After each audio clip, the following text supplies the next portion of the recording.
Good day to everybody out there. I've had a few questions on what I'm using for a home recording setup, and I thought today I would point a few things out and show you what I use and how the interface comes together for me.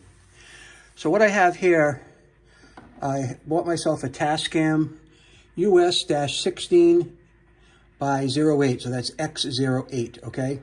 Now this has 8 channels for microphone inputs directly, and it has another total of 16 channels because there's extra inputs on the back that you can use along with the ones on the front.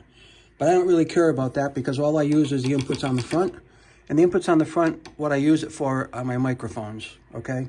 So what I've done here is I've labeled each microphone, like 1, 2, 3, 4, 5, 6, 7, 8, obviously, and over here is the on-off button. Now, when this comes on, it turns the power to all the microphones on that need it. So it has built-in preamps, okay? And so right now, those microphones I have are live. So what I have is every microphone on my drum set is set up, and on the other end of the cable, there's a 1, 2, 3, 4, 5, 6, 7, 8. So I know what microphone is actually going where. So in essence, that's the meat of it, all right? Now over here, to get things started, you will balance each one of those microphones with the software that you're using, right? And I go here, 1, 2, 3, 4, 5, 6, 7, 8, all right? There's a 9, 10, okay, because the 9 and 10 channels are quarter inch inputs, all right? That takes care of all the balancing. If you have a line out for speakers, there's a volume knob for that. And there's also a headphone output, and that's the volume to control the headphones. In the back of this is a USB port, somewhere along here. Where are you? Okay, right there. That's a USB port, and that USB port actually comes down here and goes into my MacBook. Okay, let me get set up for a second here, and I'll come on down and show you the MacBook side of things, all right? Because a lot of people want to do, you know, the drum stuff at home in the recordings, and they don't know really how to get set up and get started.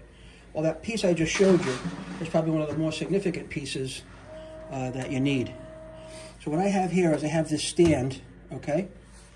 Now, let me get you positioned correctly. I have a stand on the wall right next to my drums. There you go, there it is. Okay. And that has my MacBook on it. And it pivots and it swivels. So let's fire it up. Okay. Now my MacBook, I'm running GarageBand, which is free. And that is down here, okay? You just make sure I got you positioned where you can see everything. Right, there you go. So let's fire up GarageBand.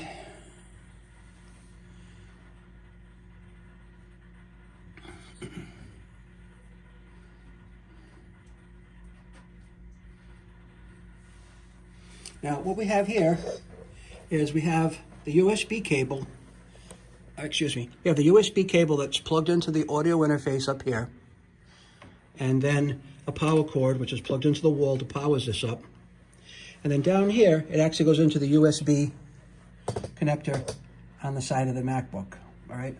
I do have another USB connector down here, and that's extension. That's an extension for other things.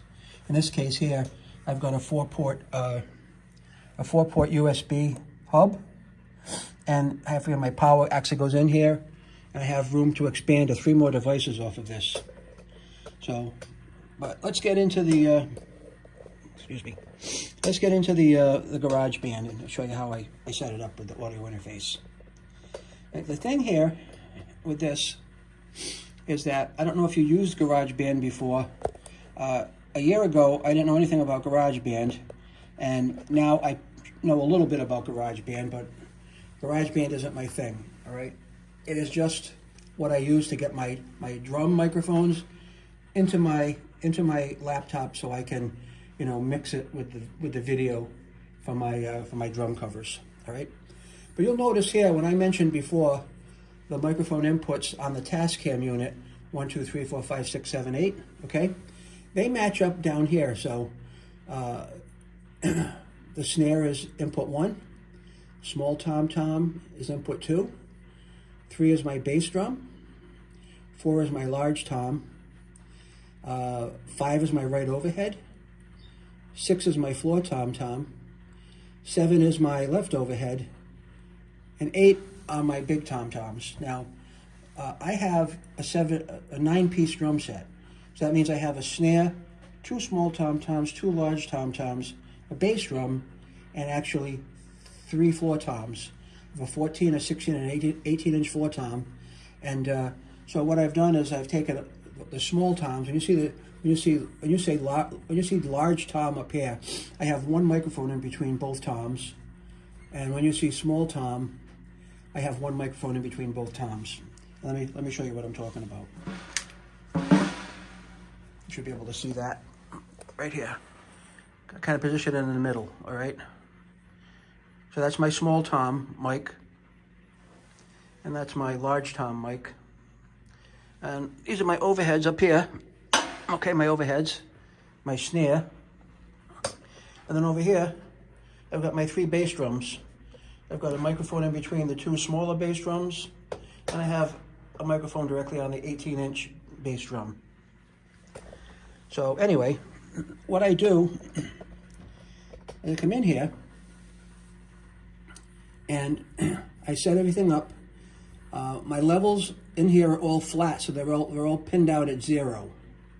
And that means they have no negative gain or no positive gain.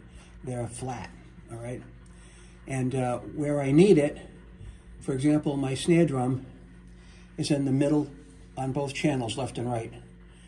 Small tom, middle, left and right. Bass drum, middle, left and right. My large tom is panned slightly to the right. My right overhead is all the way to the right.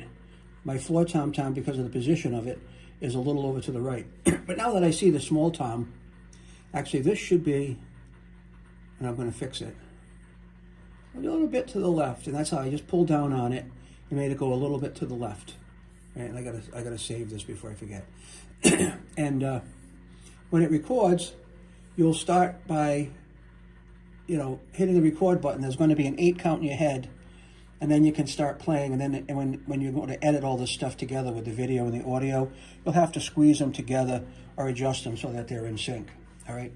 Now, what I have done with each one of these microphones, okay, is I have no compression on them, no EQ on them, okay? And this is down here. See, these are both off. If I wanted to have compression on it, I turn that on. If I want to have EQ on them, I turn that on. So I don't have any EQ or any compression on any of the channels, and they're all done independently. Okay, so that is my right overhead microphone. If I wanted compression, or if I wanted EQ on it, that's what I would do, and then I would be able to adjust them over here. But none of them actually have any of it. I just record them completely flat, and when somebody actually wants me to record on one of their songs, I will send them back a complete flat mix of my drums, and that way they can mix it any way they want to. And what I do too is I also, people will send me their songs, I will record my drums to them, and I will send it back to them, and they can mix it however they want. But right now, that's me. I have 8 tracks of drums. So when somebody wants something from me, they get 8 tracks of drums, okay? And that's what it is. You can see here as they're recording, different microphones record at different levels, and that is exactly what these are for here. So if I actually wanted to beef up the volume on my snare, number one is I would go up here and adjust that number 1 button right there, and that would give me more volume in the snare, into the snare head. But I don't want that. I want it where it is, because it sounds good, it sounds crisp, and if somebody wants to bring it up in the mix and I send them a song, they can certainly bring it up in the mix or tune it back, right? And now to do that, you just drag it down or drag it up. And like I said, I leave it at 0. And there's 0 right there. So that everything for me is flat all the way through every microphone, all right? And that kind of how it comes together. It's interesting and it's fun. So this is a track I did the other day when I was just doing a sound test. All right, and I don't know if you're actually going to be able to hear too much of this because I have I have the microphone. You have to usually hear my headset, but if I play this, yeah, so you can only hear it through the headphones, not through the speakers on here.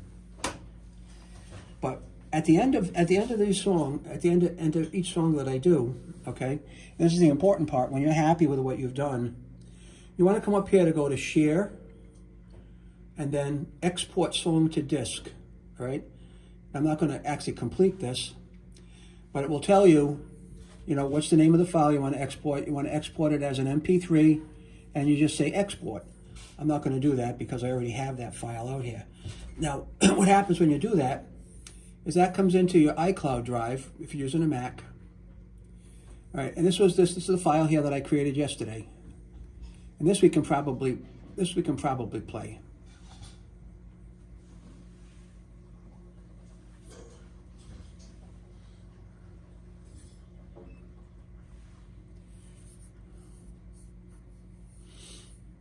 Just have to wait for it.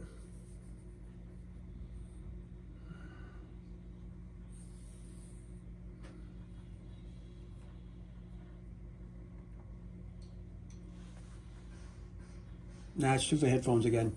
When I'm down here, everything I do is through the headphones. But anyway, that's kind of how you work from the recorder that I have up here, okay? And through the GarageBand